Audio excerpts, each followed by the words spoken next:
నిర్మల్ జిల్లా కడెం మండలంలోని పెద్ద బెల్లాల్ గ్రామంలో మండల ఎస్ఐ సాయి కిరణ్ ఆధ్వర్యంలో గాంజా దస్తీ మరియు ప్రజా అవగాహన కార్యక్రమాన్ని నిర్వహించారు. ఈ కార్యక్రమానికి ముఖ్య అతిథిగా జిల్లా ఎస్పీ జానకి షర్మిల హాజరై ప్రజలకు కీలక సూచనలు చేశారు. సైబర్ నేరాలు, మహిళలపై జరుగుతున్న అఘాయిత్యాలు, బ్యాంకు ఖాతాల భద్రతపై ప్రజలు అప్రమత్తంగా ఉండాలని వారు సూచించారు. ముఖ్యంగా ఉపాధి హామీ కూలీలకు ఫోన్ కాల్స్, అనుమానాస్పద లింకులు, ఓటీపీ మోసాలపై జాగ్రత్తలు పాటించాలని అవగాహన కల్పించారు. కార్యక్రమంలో Nirmal DRDO PD Vijayalakshmi, Khanapur CI అజయ్తో పాటు వివిధ శాఖలకు చెందిన అధికారులు పాల్గొన్నారు. అలాగే నిర్మల్ జిల్లా షీ టీం ఆధ్వర్యంలో మహిళల భద్రత, చిన్నారులపై జరుగుతున్న దాడుల నివారణపై ఎస్ఐ సుమాంజలి ప్రత్యేక అవగాహన కార్యక్రమం నిర్వహించారు. ప్రజలు ఎలాంటి అనుమానాస్పద ఘటనలు గమనించినా వెంటనే పోలీసులకు సమాచారం ఇవ్వాలని అధికారులు సూచించారు. ఈ సోషల్ మీడియా, ఇంటర్నెట్ అనేది ఏదైతే ఉందో, మన ఇన్స్టాగ్రామ్, వాట్సాప్, ఇవన్నీ కూడా చాలా జాగ్రత్తగా వాడుకోవాలి. అలాగే ఎవరు ఫోన్ చేసినా కూడా అపరిచితులు ఎవరైనా సరే, మన బాగా తెలిసిన వాళ్ళు అయితే పర్వాలేదు, అపరిచితులు ఎవరు ఫోన్ చేసినా కూడా దానికి మనం రెస్పాండ్ కావాలి. మీరు ఇక్కడికి ఎందుకు వచ్చానంటే, మీరందరూ తల్లులు, అలాగే పెద్దవాళ్ళు ఉన్నారు, మీరందరూ కుటుంబాలు నడిపేవాళ్ళు. మీరు వెళ్ళి మీ పిల్లలకి మీ ఊర్లో చెప్తే ఇంకా ఎక్కువ మందికి రీచ్ అవుతుంది అనేసి ఇక్కడ వరకు వచ్చాం. బయట పిల్లలకి స్కూల్స్లో అవి చెప్పినా మేము వాళ్ళ మైండ్లో పెట్టాం. తల్లులు చెప్తే బాగా అర్థమవుతుంది. అలాగే ఇంట్లో నాన్నలు, బ్రెడ్ విన్నర్స్ ఎవరైతే ఉన్నారో, ఇంట్లో ఖర్చులకు సంపాదించేవాళ్ళు, ఇంటి నడిపేవాళ్ళు, అమ్మ నాన్న, వాళ్ళు చెప్తే పిల్లలకి డ్రైవింగ్ గురించి కానీ, లేదా ఈ సైబర్ క్రైమ్ గురించి కానీ, ఈ ఇంటర్నెట్లో జరిగే మోసాల గురించి కానీ మీరు చెప్పినప్పుడు, బిడ్డ ఇట్లా అవుతుందంట, మీరు ఏదైనా గౌక్కున్న దేనిలోనే ఇరుక్కోబాకండి అని మీరు చెప్తే వాళ్ళు జాగ్రత్త. 2-3 సార్లు చెప్పండి. ఇప్పుడు ఏదైతే విన్నారో అది వాళ్ళకి చెప్పండి అర్థమయ్యేలాగా. అలాగే డ్రైవింగ్ చేసేటప్పుడు హెల్మెట్ పెట్టుకోవాలి. తర్వాత ఫాస్ట్గా డ్రైవ్ చేయొద్దు. చిన్న పిల్లలకి మైనర్స్ ఎవరైతే, మైనర్లు అంటే తెలిసినా మీకు 18 ఏళ్ల లోపు పిల్లలు, వాళ్ళకి ఎందుకు మైనర్లు అంటున్నారు? 18 ఏళ్ల లోపు పిల్లలకి కొద్దిగా ఆలోచన శక్తి తక్కువ ఉంటుంది. వాళ్ళు ఇట్లా నడుపుతుంటే సడన్గా వచ్చేసి ఎవరోకి గుర్తుంది.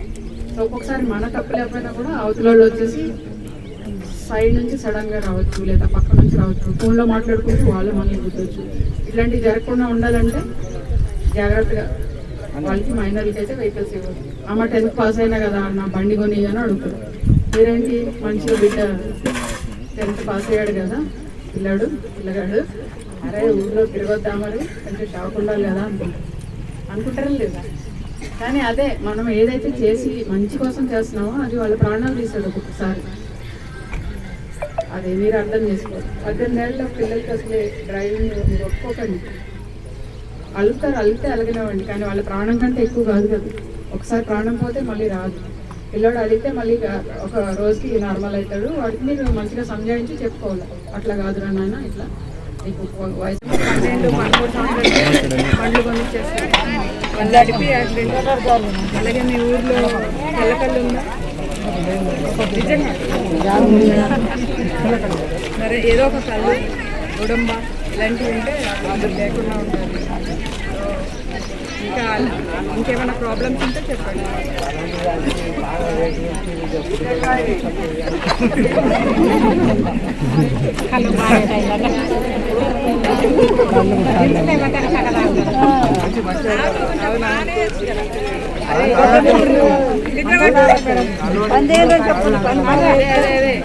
అంతా తీర్మానం చేసుకోవాలి. మా ఊరికి సంబంధించిన ఏ వెహికల్ బండ్లు నడుపుతారు కదా, ప్రతి ఒక్కరు మేము హెల్మెట్ వేసుకుంటేనే బాగుంటుంది అనేసి ఊరంతా తీర్మానం చేసుకోవాలి. మా ఊర్లో గంజాయి లేదా ఇట్లా గుడుంబ ఇంకేమన్నా ఉంటే అట్లాంటి ఫస్ట్ అయితే గంజాయి చేసుకోండి. మీరు గంజాయి తాగే వాళ్ళని మా ఊర్లోకి రానివ్వద్దు. మా ఊర్లో అందరూ ఆరోగ్యంగా ఉండాలి. పిల్లలు మంచిగా చదువుకోవాలి. పిల్లలు చదువుకోవాలంటే ఏం చేయాలి? చేయడానికి కూడా బాగుంటుంది, చూసుకుంటూ ఉండాలి. మీరు పిల్లలు అడిగింది కొన్ని కూడా కాదు, పిల్లలు ఏం చేస్తున్నారు అన్నది కూడా మీరు చూసుకుంటూ ఉండాలి. పిల్లలు ఏదో కంప్యూటర్లో చదువుకుంటున్నారు అనుకోండి, ఆ కంప్యూటర్లో ఏం చూస్తున్నారు, వాళ్ళు ఎట్లాంటివి చూస్తున్నారు అన్నది కూడా మీరు గమనించుకుంటూ ఉండాలి.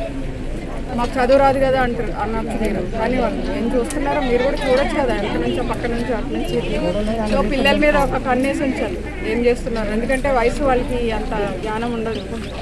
తల్లిదండ్రులుగా మనం వాళ్ళకి చెప్తూ ఉండాలి. చెప్తూ ఉంటేనే వాళ్ళు సరైన మార్గంలో వింటలేరు మరి అయినా సరే పదే పదే చెప్పాలి. అదే ర్యాష్గా నడపకుండా చూసుకోవాలి, ఫాస్ట్గా నడపడం అట్లాంటివి చేయాలి.